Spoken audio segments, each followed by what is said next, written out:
मैंने कल रात अपनी दोस्त फातिमा की प्रोफाइल देखी। उसने एक रिसर्च शेयर कर रखी थी जिसमें लिखा था कि रोजाना 1 किलो चॉकलेट खाने से इंसान का वजन कम होता है और वो एक्टिव भी रहता है। मेरी आंटी ने ये टोटका ट्राई किया है और उन्हें बहुत फर्क पड़ा है। मैंने सोचा था तुम्हें जरूर बताऊंगी, अपनी फैमिली से लाजमी शेयर करना।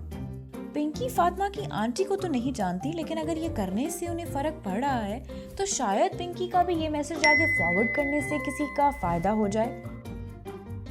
वैसे पिंकी के खानदान वाले उनके फॉरवर्डेड मैसेजेस को ज्यादा लिफ्ट नहीं करवाते, मगर उनके कजिन हसन उनका मैसेज लाजमी पढ़ते हैं। उनके दफ्तर के लोग वर्क ग्रुप्स में भी शिद्दत से फॉरवर्ड मैसेजेस भेज रहे होते हैं। हसन ये मैसेज अपने वर्क ग्रुप में भी भेजते हैं और अपने अब्बा जी से भी शेयर करते हैं।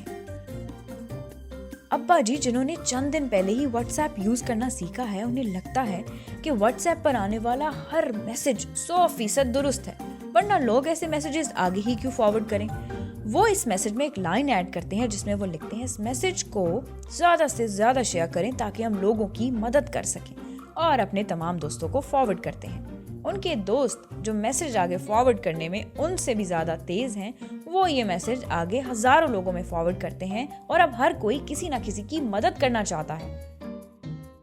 ये तो थी एक फॉरवर्ड मैसेज की कहानी। हमें रोजाना दर्जनों ऐसे फॉरवर्ड मैसेजेस रिसीव होते हैं जिन्हें हम फौरन आगे फॉरवर्ड कर देते हैं और मालूमात की तस्दीक नहीं करते, जिसकी वजह से हम जाने अनजाने में गलत मालूमात फैलाने का सबब बनते हैं।